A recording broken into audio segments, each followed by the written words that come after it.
The face of American classrooms, American schools, the face is changing. Male teachers are becoming extinct, fleeing the classrooms, now at a 40-year low. And experts want everyone to know the difference this can make to children, both boys and girls, how they'll suffer because of it. Our GMA parenting contributor, Plachette Murphy, explains why. Straight line. Let's see how straight Mr. Jonathan's line can be. Freddie. At 6'5" and nearly 300 pounds, Jonathan Maiden is hardly the image of a typical preschool teacher. Looking straight ahead, we're ready for the hall. But that's been a calling for this father of two since childhood. My mom was a teacher. I come from a long line of teachers. Grandmother's a teacher. All my aunts and uncles are teachers.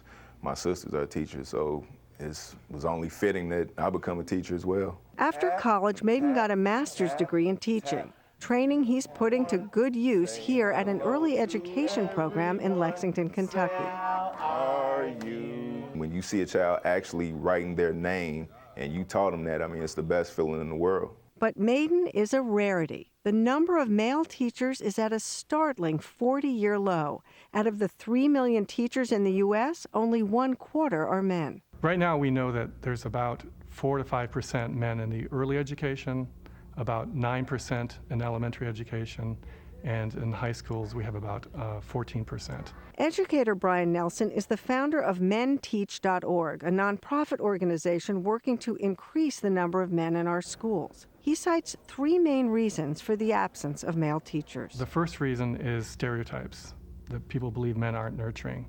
The second reason is fear of accusation of abuse. People are afraid men are going to harm children. And the third reason is that low status, low pay. For Maiden, the most challenging hurdle has been gender bias, which contributed to his leaving previous jobs. He vividly recalls the hurtful reaction he often gets from parents the first time they see him with young kids. He must be a predator or something. He must be some type of pedophile. Why is he in here? He should be working for the city, dumping trash, janitor, or something of that nature. The data shows that a child's more likely to be harmed by somebody in their home than they are by somebody at schools. So children are safe with their teachers. Start at the top and go around. Good job. We need more male teachers just to be a role model to the children that we're serving. And it's very important that we are there guiding those children every step of the way, giving them positive examples, showing them how a man interacts, how a man carries himself, and what to expect from a man.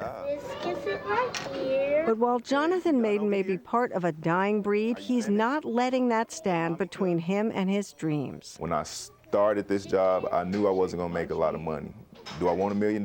Yeah, but it's not that important to me.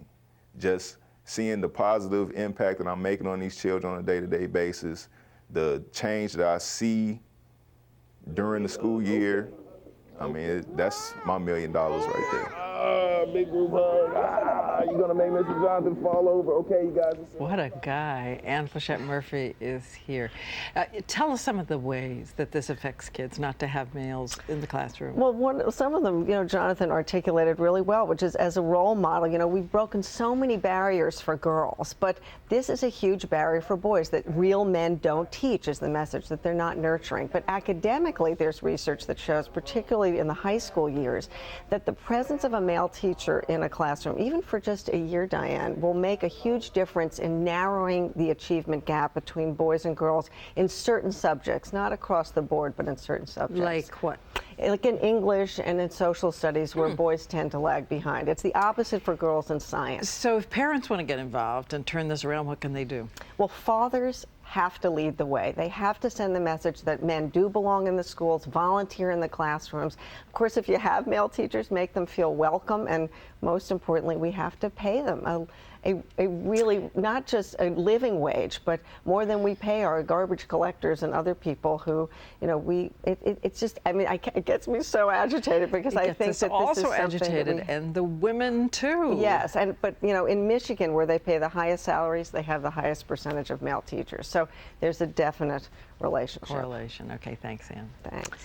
And now someone very close to Chris Cuomo's heart.